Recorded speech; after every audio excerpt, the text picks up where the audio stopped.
Assalamualaikum warahmatullahi wabarakatuh. Waalaikumsalam warahmatullahi wabarakatuh. Ketemu lagi bersama Dacau di catatan akhir sekolah. Sebelumnya kita pernah ngobrol-ngobrol bareng Ustadz Bayu di season ke-1. Sekarang kita ketemu lagi di season kedua. Masih tentang pembahasan keislaman. Nah, di season ini dan di segmen ini kita akan ngebahas tentang masalah ghibah. Seperti apa ghibah dan hukumnya seperti apa menurut pandangan Ustadz Bayu. Pokoknya stay tune terus di Ngabuburit.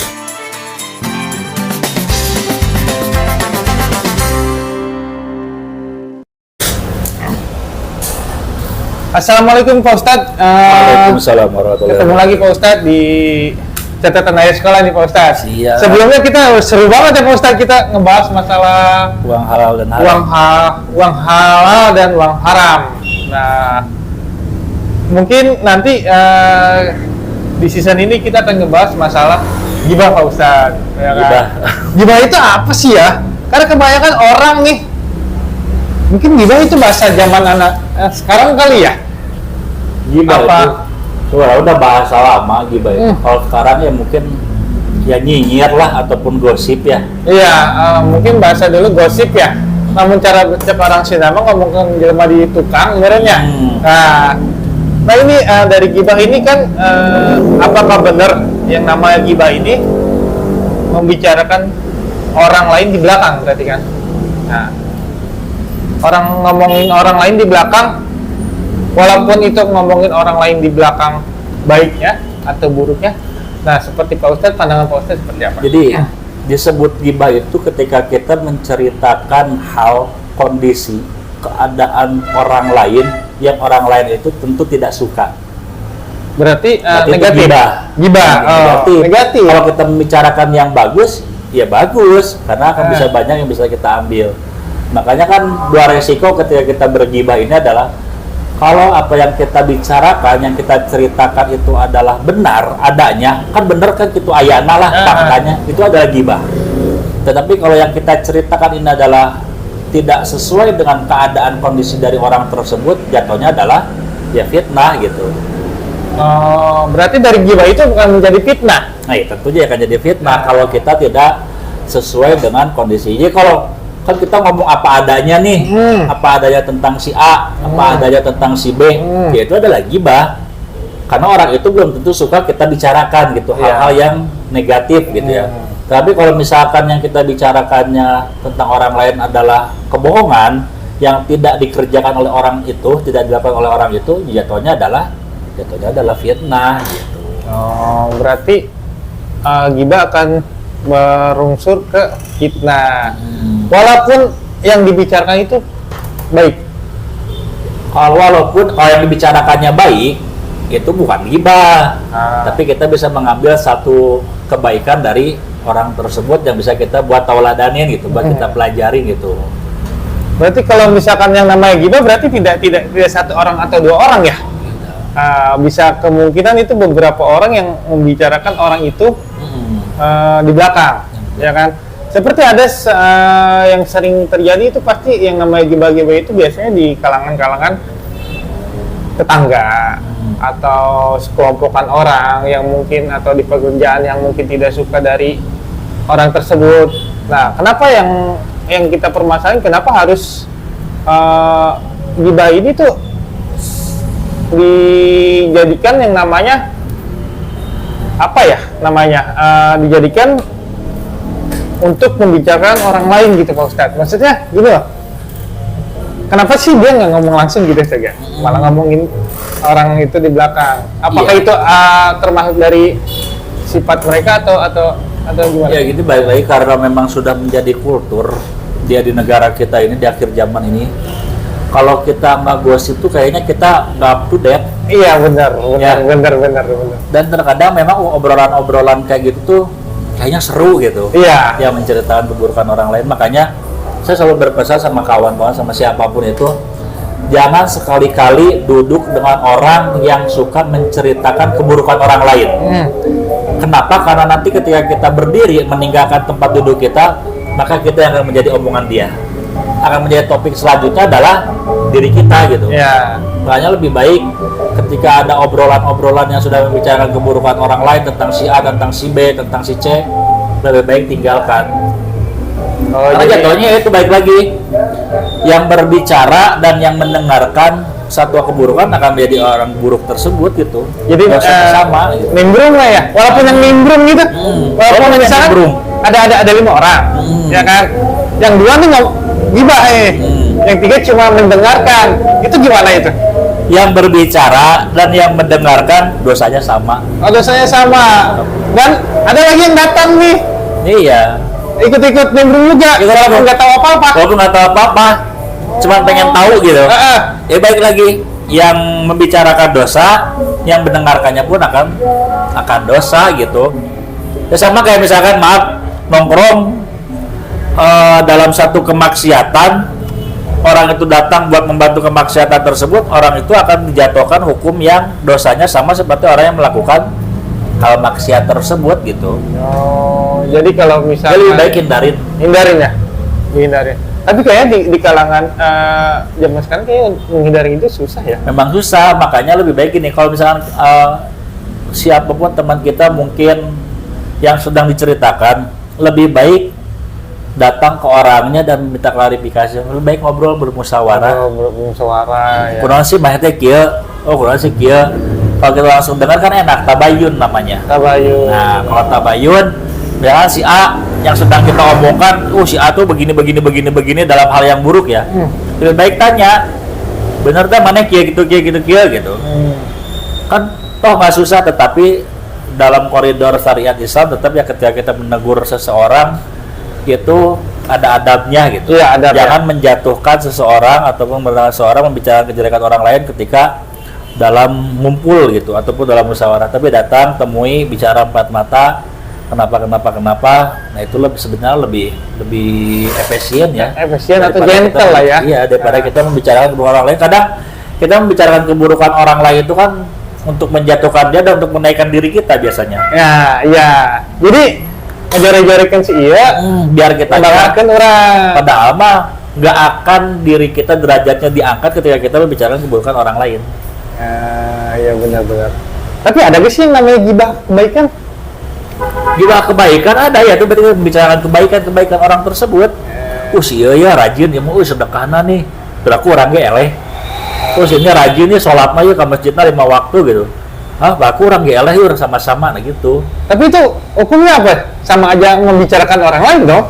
Tapi kan tentunya, jadi gini, gibah itu kenapa disebut gibah adalah ketika kita menceritakan sesuatu, hal, keadaan, kondisi orang lain, dan orang lain itu tidak senang diceritakan. Itu jadinya gibah. Oh, ya paham. Sampai dia ada pernah kasus kayak gini. Nabi SAW pernah kedatangan tamu, seorang wanita pendek. Siti Aisyah nyeletuk. Tahu bahasa orang mah? Iya tahu, ya, meni pendek. Bahkan Nabi SAW menegur Siti Aisyah bahwasanya itu adalah gibah gitu.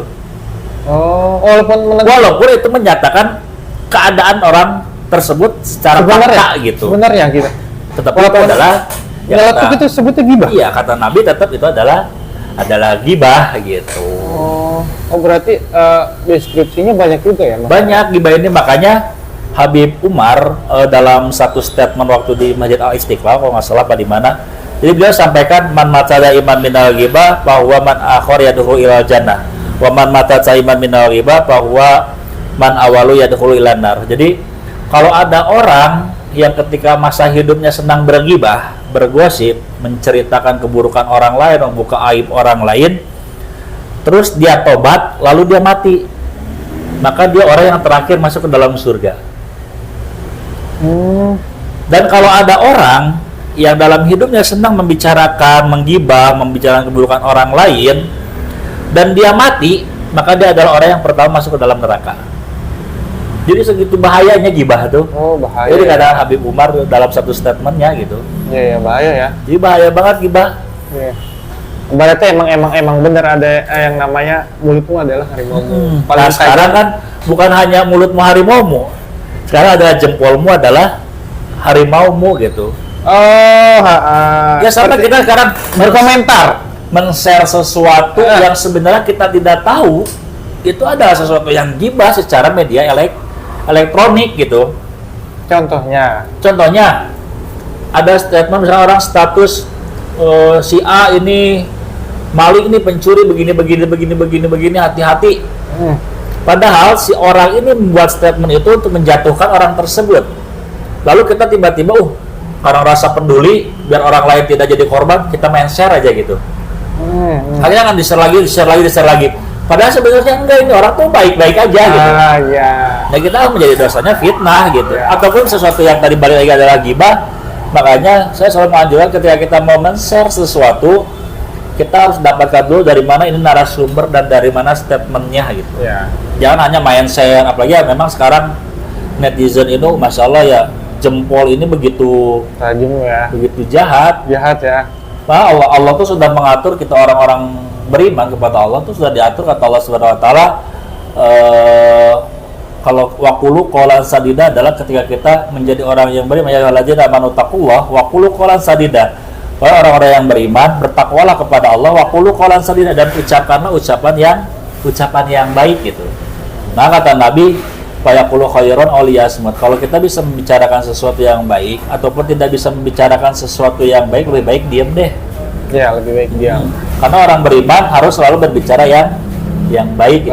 Jangan berbicara sesuatu yang buruk. Kalau daripada lu ngomong menjadi satu maslahah, jadi satu mudarat, mending cicing udah gitu. Kalau kita nggak tahu apa-apa, mending diam deh gitu. Ya, karena benar seperti Pak Ustadz bicarakan. Yang di media sosial mungkin jempol ya, lebih bahaya sekarang ya. Jadi bukan lagi mulut ya, mulutmu harimau, tapi karena adalah iya, karena kalian mungkin banyak komentar yang itu. Tapi malah sekarang media sosial itu lebih akan naik tuh dari netizen itu, Pak. Lebih jahat. Maaf, saya penggiat media sosial ya, saya banyak nonton berbagai macam channel gitu ya. Kadang memang yang selalu menarik adalah penonton yang aktif di TikTok, penonton yang aktif di YouTube, penonton yang aktif di Instagram, dan penonton yang aktif di Facebook. Itu kalangannya berbeda-beda. Kalau di Facebook serem. Lebih sakit. Komen-komennya tuh waduh. Karena Facebook tidak ada yang namanya take down, bukan? Oh iya mungkin ya. Nggak ada. Kalau Facebook itu bebas dia. Iya. Bebas. Tidak ada yang namanya take down. Nggak tahu dari pihak metanya tidak dibatasi atau seperti apa. Karena saya pribadi kalau misalkan saya mengupload video yang sensitif di TikTok itu langsung di take down. IG tidak. Cuma emang Facebook lebih bahaya. Kalau Facebook, ya saya aktif ya di Facebook. Banyak statement masalah dengan tangan orang bisa membullying seorang ulama gitu. Ulama ini begini, padahal kapasitas kita ini jauh gitu. Ya ibaratnya kita masih debu-debu yang nempel di sendal, ulama tuh udah ada di lantai ke 100 gitu. Iya. Tapi dengan mudahnya tangan ini, wah ulama ini mah begini nih, wah ini mah begini nih, wah si ini mah ustadz ini mah begini nih, wah masalah saya paling nggak berani mau sebodoh apapun kita, minimal kita jangan sampai membuli apalagi kepada ulama. Walaupun kita ngerasa di media sosial aman lah di media sosial gitu, tapi kelak pada masanya di akhirat nanti ini akan menjadi pertanggungjawaban bagi kita semua. Tapi sebenarnya ada keuntungannya juga sih Pak Ustadz dari netizen itu. Dari netizen itu yang ngebully atau yang menghujat itu malah sebenarnya bodoh sih. Dengan hujatan mereka, dengan bulian mereka malah kita naik. Benar nggak? Ya kan naik, dipandang semua orang, dilihat semua orang. Karena di Indonesia ini ya, di negara 62 ini, orang bodoh itu jauh lebih naik dibanding orang pintar. Iya sih. Kan? Ya, karena orang-orang bodoh yang dikatakan orang-orang ini orang-orang bodoh, ya kan, yang mungkin bukan orang bodoh sih, orang yang bisa menghibur lah ya.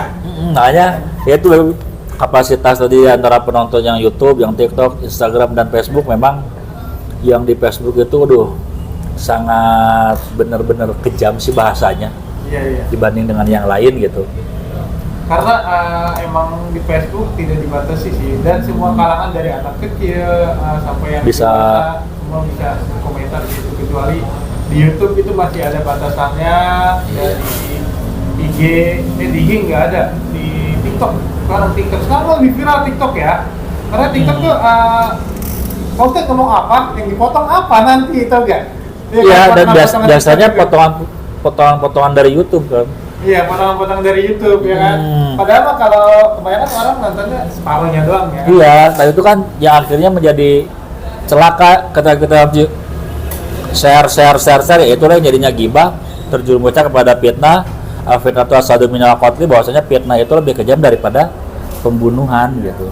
Makanya ya kita hifdzul lisan lah, kita jaga deh lisan kita, apalagi di bulan puasa ini gitu, di bulan Ramadan ini, jangan sampai ibadah kita yang pengennya mendapatkan rahmat, tentunya ridho dari Allah, akhirnya hilang hanya karena gara-gara kita tidak bisa menjaga lisan kita. Makanya kan di bulan puasa ini adalah momentum kita sama-sama menjaga pandangan mata kita, menjaga lisan kita, menjaga pendengaran kita, biar hati ini dimasuki oleh hal-hal yang memang baik gitu.